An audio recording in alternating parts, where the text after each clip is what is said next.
No DQ Galaxy. We are live with a recap of Monday Night Raw for Monday night, October 30th, 2023. Halloween right around the corner. And also, right around the corner is WWE Crown Jewel. That is this Saturday afternoon in the United States, which I'm very much looking forward to. Of course, NoDQ.com will have live coverage of Crown Jewel, and I will be doing a recap of the show. So make sure you check it out. And please, if you like this video, give it a thumbs up on YouTube and spread the word. Tell a friend about the No DQ channel. Now, let's get to Raw with the final build-up. This was the go-home edition of Raw. We kicked off with Rhea Ripley, Dominic, and JD McDonagh. Rhea Ripley cut a promo hyping up her five-way match for the championship, and she said that this is just an opportunity for her to prove once again she is the most dominant woman in WWE. But then Sami Zayn interrupted and said his entire life he has fought people like Judgment Day that chase power and are ruthless. Zayn said he is rebellion. He is resistance. And then Rhea Ripley proposed a match. Ricochet came down there to help out Sami Zayn and even the odds a little bit. And that set up our first match of the evening, which was Ricochet versus Dirty Dom. And I do like Sammy's promo here. I agree with Mo Camera. Really strong promo from Sami, and he got the crowd into it for sure. I did want to point out a sign in the crowd. Somebody had a Rey Mysterio mask on, and their sign read, "Deadbeat Ted Costume." That was great. And also throughout the show, the participants in the five-way cut promos to hype up their match. We had this match between Ricochet and Dirty Dominic. Dominic had the early advantage, and then after Ricochet was sent into the corner, basically front first, like the type of bump Bret Hart would take back in the day, Ricochet was able to start to make a comeback. Dominic escaped to the outside, and then Ricochet came through the middle rope with a crossbody onto Dominic, kept the momentum going after the commercial break, but then Dominic raked the eyes. Ricochet recovered from that, though, and he avoided the frog splash.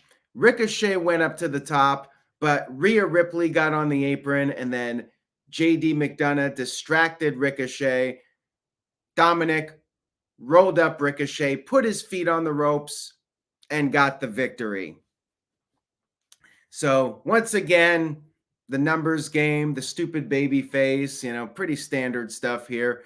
Ricochet attacked them after the match, and Rhea Ripley had to pull Dominic to safety. So Ricochet, I guess, got a little bit of his heat back after losing to Dirty Dom. I mean, Dirty Dom is the North American champion, and he has a title defense at Halloween Havoc. That is Tuesday night on the USA Network. We had a DIY video package, and I like these video packages. I definitely think it's a good idea to explain who these people are and why they're important, because not everybody watches NXT. I like them. I definitely think that this is part of the Triple H era. We really didn't see these types of video packages as much when Vince was in control. We had Alpha Academy versus the Creed Brothers. The Creed Brothers apparently have been called up to the main roster, making their main roster debut. And as I just mentioned, we got a video package for the Creed Brothers, just like we got one for DIY. And this was a really good match. This match did a tremendous job of showcasing the creeds. I agree with Mo Camera. Chad Gable and Julius did some amateur wrestling in the beginning. They shook hands, sportsmanship, as MJF would say. And Julius was showing off his power. He hoisted up Gable for a vertical suplex, but then tagged in Brutus, and Brutus took Gable and continued with the vertical suplex. Then Otis came in, and Alpha Academy started up their momentum. Otis hit the Caterpillar, but then the Creeds regained the upper hand. Gable came back in. We had everybody in the ring. And then Brutus tried to come off the top, but Otis caught him with a power slam. Julius broke up the pin with a 450, and then Gable immediately came off with a top from with a moonsault onto Julius. So lots of things happening in this match. And then Ivy Nile, who is the manager just out there with the Creed brothers, part of the group, she was out there and she pulled Maxine Dupree off the apron. And then Tozawa, who's apparently now part of the Alpha Academy, or maybe a member in training. I'm not sure what the deal is here, but he was out there and he got German suplexed by Ivy Nile. And then Julius picked up Otis on his shoulders, and Brutus came off the top with his cannonball dive. And the Creed brothers got the 1-2-3 victory on Otis. Great win for them. And this established them as superstars in one night. So I thought this was very well done. Really strong match to establish the Creed brothers on the main roster. Long overdue. I think these guys have been ready for a while. So it's good to see them in. And yeah, nice first night in for the Creed brothers. We had a little backstage segment with the New Day, and they were dressed up as the Judgment Day. Get it? They're the new Judgment Day, and they were doing some trick-or-treating. Of course, real Judgment Day, not amused by this whatsoever. So New Day left, and then there's a little bit of a pep rally between members of the Judgment Day. We then had an interesting segment here, Miz TV with Gunther. Gunther did not show up, though. And instead, you had Ludwig Kaiser and Giovanni Vinci coming out there, and they were dissing the Miz pretty hard. They said Miz is everything that's wrong with WWE. He's a clown. Miz said he has been called a lot of things, but one thing he's never been called is a sidekick. Ooh, got him there. And then Vinci said, hey, wait a minute, wasn't Miz Maurice's sidekick on Total Divas? And Miz was all shocked that Vinci actually talked for once. Gunther finally showed up, said he does not respect the Miz. And Miz said he interviewed an invisible John Cena that was more entertaining than Gunther. And Gunther said it doesn't matter how entertaining you are. What matters is when the bell rings, and he's actually serious, unlike the Miz. But Miz fired back and said he is serious. And he has no problem making that Intercontinental title relevant again, like he did years ago. Then Kaiser was a bit of a dick here. He smashed the Miz's pumpkin. Don't think that was a reference to Billy Corgan or anything. Miz attacked Kaiser. Gunther took down Miz and said Miz is not in his league. Miz got up, went after Gunther, but it was ultimately 3-on-1, and then DIY came down for their tag team match, and we'll get to that in just a minute here. So my thoughts on the segment, looks like they're turning Miz back into a babyface, which is an interesting play. Miz as a face hasn't really been that successful. He's definitely better as a heel, in my opinion, but he has been a heel for 3 years now, and I think people do like Miz deep down. You know, they like to hate him, but I think fans do respect his accomplishments. And of course, you're going to have the fans that are like, he's a terrible wrestler, but Miz is very entertaining, and in my opinion, the guy deserves his flowers, and we'll have to see how this potential face turn goes. And Michael sent in a $2 super chat. Thank you for that, Michael.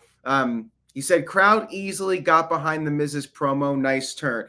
I mean, that's the thing about Miz. He is so good on the mic that he can get serious, as he said. The Miz has that ability. But yeah, the babyface turns historically haven't really been as successful as his heel runs. But at this point, I think he could use it. Like, why not? Like, as a heel, he's done everything there is to do, and he's basically a joke as a heel. So, you know, this might be able to give him a new lease on life in WWE. We'll see how it goes. Anyways, Miz was backstage with Adam Pearce and wanted to have a match against Gunther, but apparently there are others in line, and we had Bronson Reed showing up, but Miz vowed to be the one that will potentially take the championship off of Gunther. And yes, the comment here about the what chants. The what chants were going on during Gunther's promo, and there was a sign in the crowd. It might have been the same guy, a sign that said stop with the what chants. You know that ain't happening, but wishful thinking there. We had DIY versus Imperium. Pretty solid match here. Standard tag team match, you know. They work over Gargano for a while, and then Ciampa gets the hot tag, and then things break down. Imperium tried to hit the Imperium bomb, but Ciampa escaped. And then Gargano took out Kaiser with a super kick. Ciampa hit the running knee to Vinci, and then DIY did the meeting in the middle, the double knee strike to pick up the victory. No surprise here. DIY does have new music. I like the Titantron. The music, kind of generic. Actually, it sounds like Austin Theory's A-Town Down. Instead of A-Town Down, it's DIY. I wasn't a big fan of the music. It just doesn't have the energy and intensity of some of the great WWE theme songs over the years. I just don't feel anything when I hear the music. It just sounds very generic, very quiet, not much going on. Just not a fan of Def Rebel. I think every once in a while they knock one out of the park, but I mean, I think they miss like 7 or 8 times out of 10, in my opinion. We did have a Shinsuke Nakamura video package, and he is still looking for his next sacrifice. I mean, I don't know if this is building up to Randy Orton coming back and facing Nakamura, or, I mean, I doubt it, but CM Punk. You have to think that this is leading to something, right? Like, he's not going to be doing all these videos just for some random mid-carder on Raw to answer the challenge. And I agree with this comment here from Tyler Smith. Johnson is like the Beatles to Def Rebel. Yeah, pretty much. I mean, Jim Johnston is the Beatles, and Def Rebel is, I mean, any current top 40 act that just sounds like every other band or act out there. We had Candice LeRae versus Xia Li. Now, before the match, Michael Cole accidentally referred to her as Candice Michelle. Whoopsie. Botchamania. They showed a Candice LeRae video package and also a Xia Li video package. Once again, WWE showing the video packages, as I mentioned earlier. I definitely think that's part of the Triple H era here. Shout out to Walter Cruz. Check out his channel at Rage of Wrestling. He sent in a $20 super chat. I appreciate that. Says, happy birthday to Mrs. Rift and Virtue. I sure am one that advocates for The Miz all the time. He can use the face momentum to get better movies. Also, Imperium breaking up will get Gunther to the next level. WWE champion soon. If I had to make a prediction, I think Gunther will lose that IC title by WrestleMania. And I could see him challenging for the world title, probably Seth Rollins' version, maybe the Universal title if Cody gets it. But I think Gunther will be challenging for that world title, one of those world titles at the Bash in Berlin pay-per-view. I think it's August 31st of 2024. I could definitely see Gunther going for one of the world titles then. And TJS, I would say this is accurate for current Maroon 5. Like Maroon 5 back in the early 2000s, I thought they were pretty solid. But yeah, last couple of Maroon 5 albums definitely would be equal to Def Rebel. I will give you that. And Hamp Connell sent in a $5 super chat. Thank you for that, Hamp. Says, today in history, in the year 2000, the epic promo where The Rock and Chris Jericho exchanged catchphrases on Raw and Uncle Jimmy Jack Jericho. I think that was that night that they had their match against each other on Raw when both were baby faces. And Jericho and The Rock, they had quite the history right from Jericho's debut. And then in 2000, they went back and forth on that night in the promo battle. And then 2001 during the invasion, their feud picked up. Lots of interesting moments between The Rock and Chris Jericho. And of course, Jericho beat Rock and Stone Cold on the same night. We'll never forget that one. Michael sent in a $2 super chat. Thank you for the super chat. Says, mixed tag, Miz and Mrs. versus Kaiser and Tiffany Stratton. Interesting. I mean, I would not rule it out. As of now, they have not paired up Tiffany Stratton with Ludwig Kaiser. By the way, they're dating in real life. That's why Michael brings up that comment. I don't know when they're going to call up Tiffany Stratton, but I mean, that's certainly a possibility. And I think if Kaiser breaks away from Gunther, you know, they could bring in Tiffany and have them be a new power couple to try to go against the old power couple of WWE. I mean, I would not rule that out. I definitely think that is a possibility within the next year or two. Nothing but time. We had, let me get back to the match here with Candice and Xia Li. I mean, not a whole lot to say about it. Like, it was a short match, and Xia Li ended up hitting Candice with a spin kick, and Candice was struggling to get back up, and the referee just decided to call off the match. And Xia Li won by referee stoppage. I'm not sure what the deal was here, but it does make Xia Li look like a badass that she won by referee stoppage. So I guess that's a positive, intended or not, whatever was the situation here. Rage of Wrestling sent in a $5 super chat, another one from Walter Cruz. Thank you, Walter. I appreciate it. Says, make it a big deal. Gunther should win the Rumble. Then say, I don't want my match at WrestleMania. I want it in my country. I'll see you in Berlin.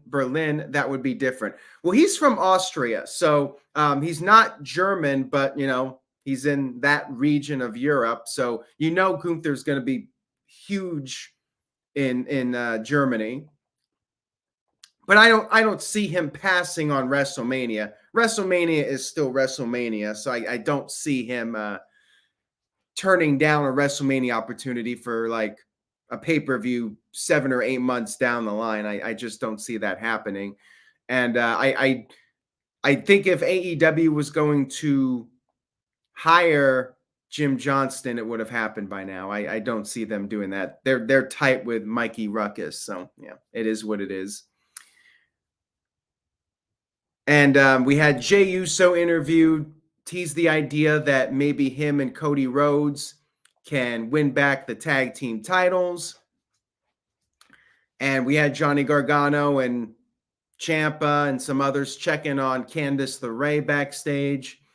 And then we had a really good Drew McIntyre video package, basically talking about what happened with him, how he was the chosen one, he was fired, he came back, won the Royal Rumble, won at WrestleMania 36, but there were no people there. And even though WWE carried on and they actually showed news articles about COVID and the pandemic, McIntyre said he was all alone, but he still did his job. He put his body through hell. But then when the people returned, his time had passed. He got the opportunity at Clash at the Castle, but the bloodline cheated, took it all away from him. And unlike the rest, he cannot forgive the bloodline. And then he said that Crown Jewel is another opportunity and he needs the win. 2020, his first title defense was against Seth Rollins, and Crown Jewel will be Rollins's last title defense. And he finished off by saying, "No more broken dreams." I really liked this a lot. Very effective. What do I think is going to happen? You're going to have to stay tuned. We're doing predictions for Crown Jewel this Thursday night, 8 p.m. Eastern on the No DQ YouTube channel. So again, give this video a like, spread the word, and turn on notifications so you know, just in case you forget. It's this Thursday night, 8 p.m. Eastern, No DQ predictions for Crown Jewel. Shout out to Hamp, who sent in another $5 super chat. I appreciate it. Says, tomorrow in history, 2005, Christian leaves WWE for AEW, or not AEW, TNA, after a contract dispute and 8 years on the road. He returned to WWE in 2009. He went to TNA. Christian Cage had a pretty solid run there, but in the end, decided to go back to WWE, and he did become a world champion in WWE, had a great feud with Randy Orton. So, you know, Christian, the thing about him is he betted on himself. He did what Cody Rhodes would do years later. He felt like he wasn't appreciated. He left, and when he had the opportunity to come out of retirement in 2021, he decided to once again bet on himself, go to AEW, and have another great run. So hats off to Christian for leaving when he felt like it was his time to go. We had Seth Rollins coming to the ring for a match with JD McDonagh. And before the match, he cut a promo and he responded to McIntyre. And he doesn't feel sorry for McIntyre. He said a lot of people went through bad things during the pandemic, far worse than what he went through. And as far as the bloodline goes, get in line. He said that all these other guys from Cody Rhodes to Sami Zayn got screwed, and they're not bitching about it.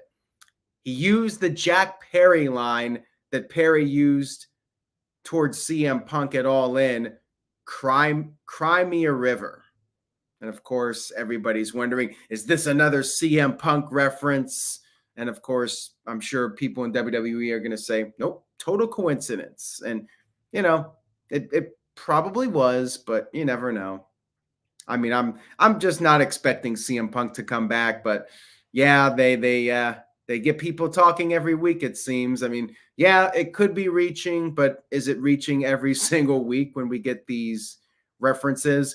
TJS, I'm going to say no. I would not bet money on it.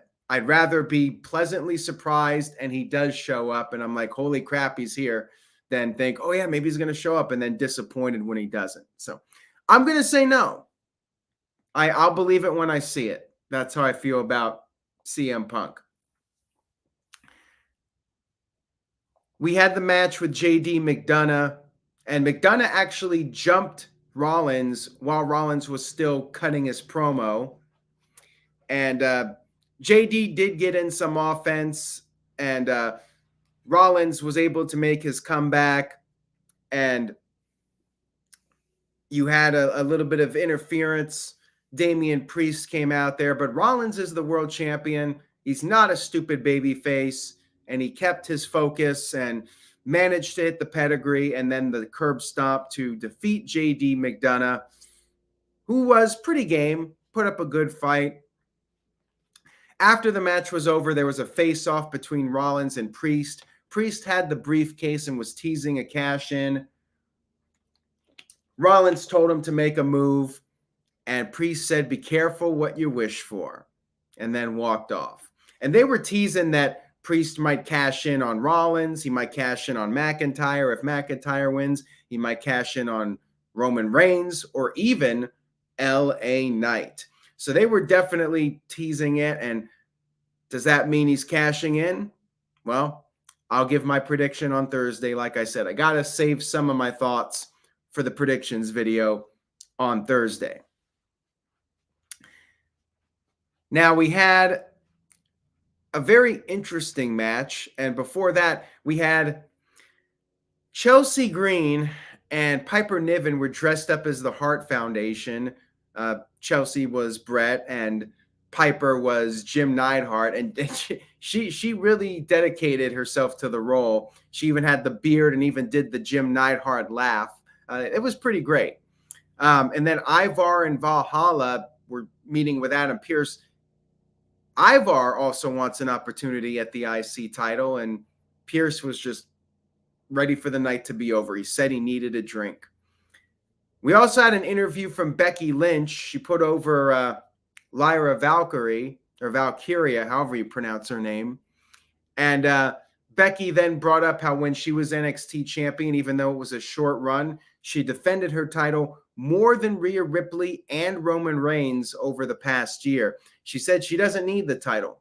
The title needs her. And then Xia Li came in, and she was upset that she never got that opportunity at the NXT title from Becky Lynch. So looks like we're going to see Xia Li versus Becky at some point in the near future. Then we had the the WWE Trick or Treat Street Fight, Trick or Street Fight, whatever the hell they call it. They do these every year. The problem with this, and I guess credit to AEW, they beat WWE to the punch. They did their Halloween themed match on Collision with Sheeta and Abaddon. And this was basically a copy of that. But that match was basically a copy of all the WWE Trick or Street fights. So, it's just all on the same. But I actually give AEW credit for doing it before Raw, because now on Raw, it kind of just felt like a rehash of what we saw on AEW. Anyways, Natalya was out there all kinky. She had her bunny ears and her whip, her Halloween costume.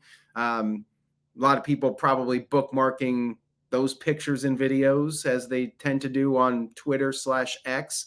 And Chelsea Green came out there to Bret Hart's music. And this was a bit of a train wreck. I mean, you had a pie being used, shoved into Natalya's face, or Piper's face. I'm not even sure. Somebody got a pie here. And, they had the pumpkins out there, and Chelsea was lifting up the pumpkins, and you had the head of Nikki Cross under one of the pumpkins.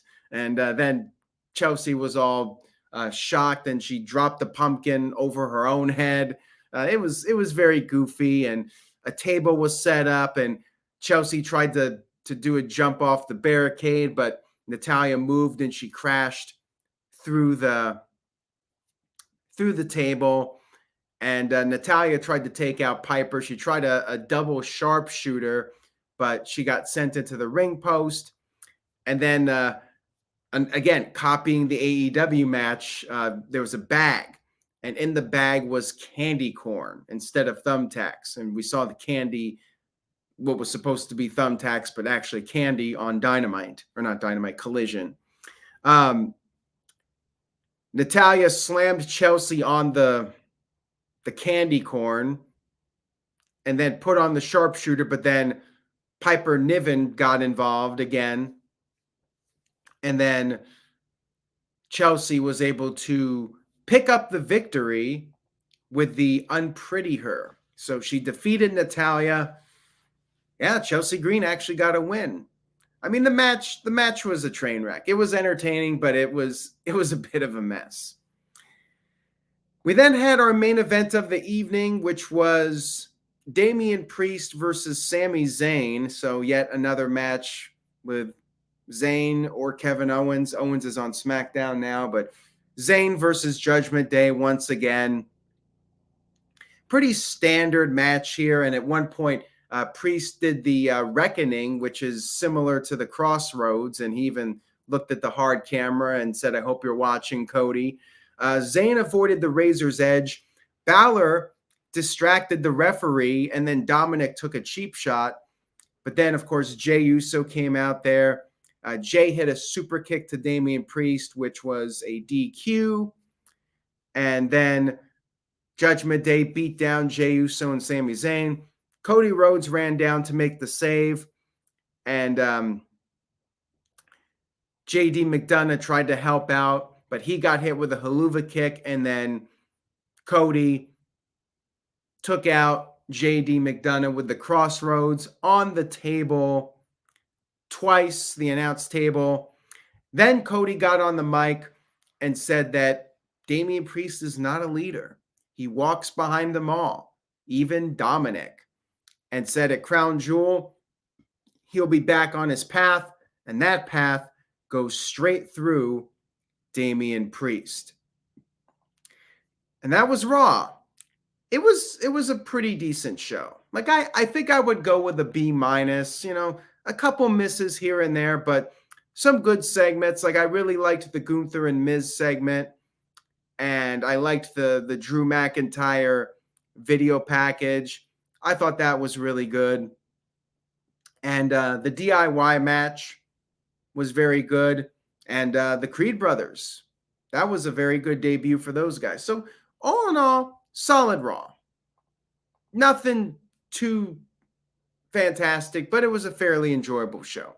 And a decent go home for Saturday. I don't know if it necessarily did a whole lot to get me more excited, but I really liked Drew McIntyre's promo. And I think that probably boosted my interest in that match. So I will say that was well done and effective in building up Crown Jewel. So that's all I got, everybody. Make sure you stay tuned to NoDQ.com for the very latest. And I'll be back Wednesday night after Dynamite as we get closer to the Full Gear pay-per-view coming up in November. We'll be on the road to that, November 1st, Dynamite. Stay tuned for that. Take care, everybody, and buy a shirt. NoDQ.com/merch. Pick up a t-shirt. Say yeah to NoDQ.com, and I will see you all next time.